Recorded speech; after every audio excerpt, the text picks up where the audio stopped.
Howdy gamers, old gamer guy here. Welcome back to another Stellaris console edition video.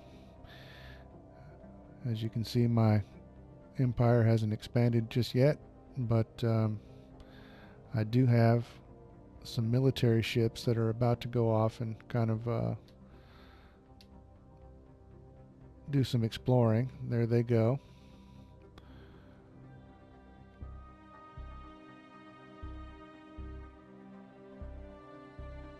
And my science ship is still scanning in our home system. I have it on fast speed right now, which is why they're moving so quickly, but remarkable. aha, We have discovered spacefaring alien entities that may or may not be intelligent, but let's face it, probably are. Their true nature will remain a mystery to us until we complete the appropriate project to investigate them. I suggest we do so post-haste, lest they investigate us first. Open the situation log and select research to begin this project. Note that this will temporarily stall any other research being done in the same category. Which reminds me, I have not set any research yet. So I need to do that right now. So the first thing I'm going to do, okay, let's see. We have encountered some form of alien vessels in the Bostoxica system. These strange objects have been flagged as alpha aliens. Until we can learn more about them, we should proceed with caution. Okay, special project, investigate alpha aliens. Interesting. The cloud has finally encountered fellow wanderers among the stars. Despite their intentions being unknown and potentially even hostile, the atmosphere on Aroma following the report from our contact fleet can best be described as rapturous. Okay. So I'm going to put this back on slow again and then pause it. Let's see what's happening here. Oh boy. Let's see.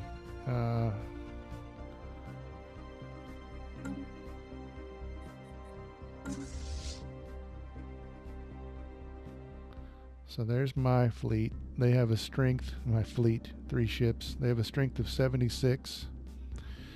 While these guys,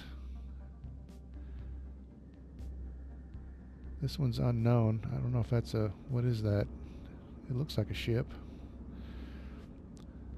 This is some sort of a, oh, okay, this looks like a starbase maybe. And then these are their 3 ships. So this appears to be an alien civilization here. So we're going to have to research them, but like I said, I haven't set any research at all, so let's do that. And I'm still paused. The alerts panel is where we will see all incoming notifications or points of interest.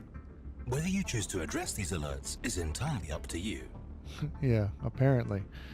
Okay. We have physics research, society research, and engineering research. So let's see. The technology screen is where we will be directing our research efforts. Technologies are categorized into 3 different fields, with each field typically having 3 available research options. We can research technologies without assigning a scientist to the relevant field, but this will take significantly longer and it's generally not recommended. Select research to begin researching new technology. Okay. So I've got a scientist assigned to the physics tree right now. Well, it's not actually a tree from what I understand. There's not a technology tree where you pick a path and you just, if you want to stick to that path, you just keep on that path. You have 3 areas of research, and each area of research will be presented, you'll be presented with several choices. Like say if I choose orbital energy conversion, as I understand it, these other 2 will disappear.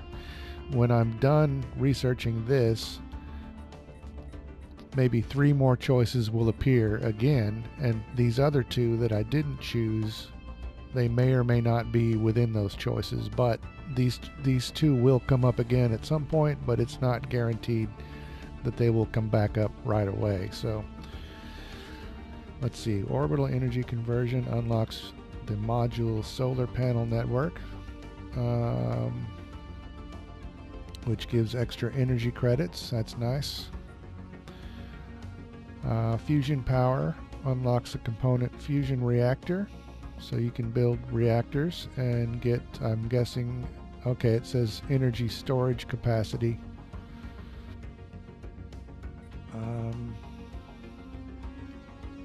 And generate different amounts of power. And then blue lasers,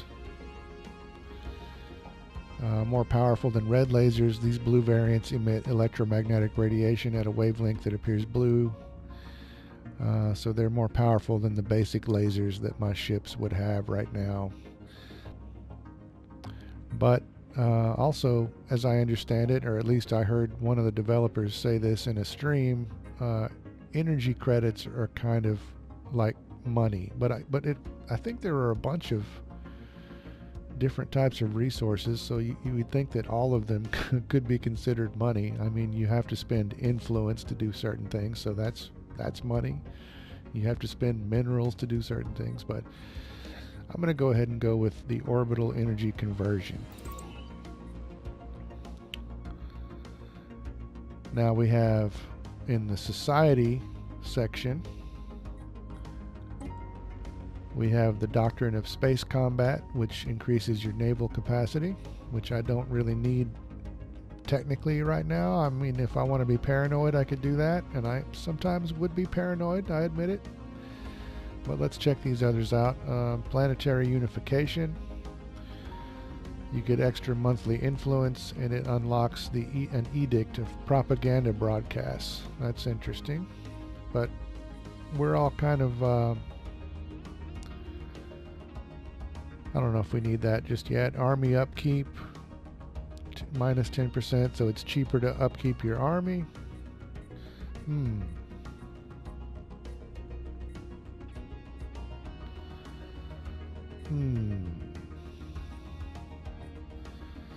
Effects last 10 years.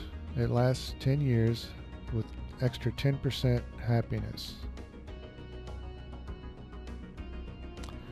I think my people are fairly happy. I don't know what to do here. I'm going to go ahead and just do this. And I'm not being paranoid. It's just the one I'm most interested in right now. What's the difference? I don't know. Okay, now we have engineering. We have nanomechanics. Unlocks the building engineering facility. And that produces... whatever those symbols mean there in the upper right hand corner, produces one of something, and two of something else. Nanocomposite materials is nanocomposite armor. Okay, that's good. Ion thruster makes the ships faster.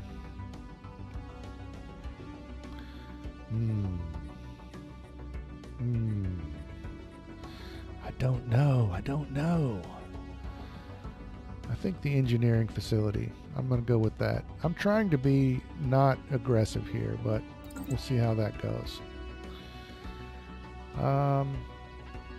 Okay, so now my research is assigned. I don't have any alerts there at the bottom. I don't know if what I should do with my fleet here.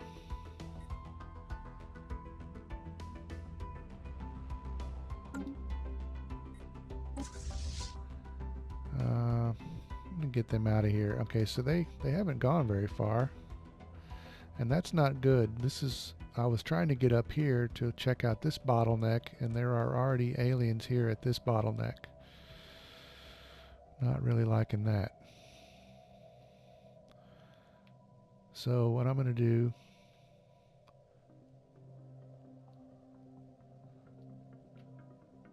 I don't want them to go too far, just in case those aliens in case they turn mean on me. So I'm going to have these guys go here,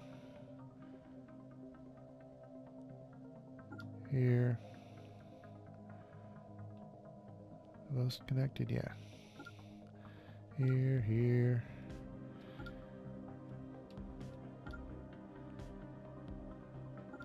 And here. And then back to aromatherapy. Back to aroma. And then, let's see, what's the science ship doing?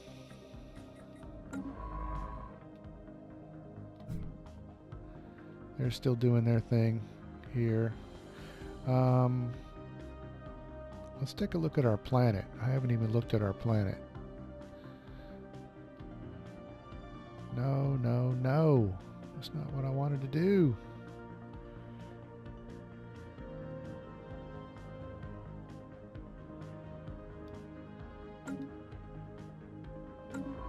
What have I done? That's the science ship.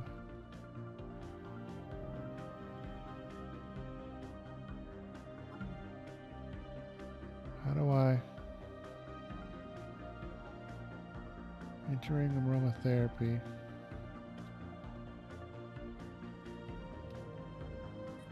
Okay, I have to click on something that hasn't been surveyed, and so the ones where the names are gone off the screen, see these names are in gray. Apparently those are the ones that have not been looked at yet. So what I want him to do is go back to surveying the system. And then I don't want to control the science ship anymore, but take a look at the planet. There we go. Here we see a visual representation of this planet's surface, divided into tiles. This tab is only visible on colonies and surveyed worlds that are habitable. Each pop occupies a single tile, which means that there can never be more pops on a planet than there are free tiles. Okay, in addition to a pop, a tile can also support a building. To get the most out of a planet, we will need to carefully manage our pops, buildings, and tiles. Okay, so apparently sprawling. Okay, I can move around on the tiles with the D-pad. We have sprawling slums there in the upper right-hand corner. Industrial wasteland, sprawling slums, wasteland, sprawling slums. And our populations are growing here, apparently.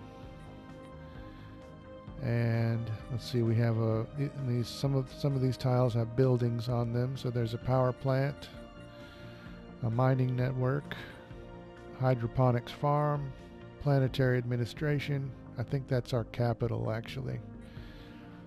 There's a power plant, basic science lab, mining network, and another hydroponics farm.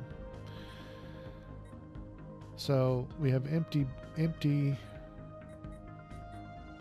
this is a, let's see, it's not a particularly big world. How do you tell? This is our homeworld and the capital of our empire. The planet's summary screen, which we are currently looking at, provides an overview of the planet's important statistics. Among other things, we can see the total number of tiles, how many pops, how much food it produces. We can also see if the planet is suffering from unrest, and if there is an assigned governor, they are found here. Okay. So everything's good for now. I'm going to go ahead and flip through these planet tabs real fast and then end this video. The Spaceport tab is where we view orbiting fleets, build new ships, and upgrade the station itself. If a planet has no spaceport, we can order the construction of one if we have the necessary resources. Orbital construction provides a list of all ship designs and spaceport upgrades available for construction. Select a design and construction will commence in the build queue list. Okay. This is where we raise all assault and defense armies. This can be done by selecting armies in the recruitment list in the middle column. Defense armies should be trained to defend your planets from possible invasions. In wartime, assault armies must be sent to occupy enemy planets if you wish to claim these worlds as war demands during peace negotiations. Okay. This is where we manage all ground forces on our planet. Here we can view the current status of our planet from the fortifications, armies, militia, and orbital bombardment settings. We can also see where armies are currently located, either in orbit, the atmosphere, or on the ground, displayed on the bottom of this screen. Okay. This is all incredibly complex. I'm very confused. And on that note, I'm going to go ahead and end this video. And I will pick it up generally right here in the very next video. All right. Thanks for watching.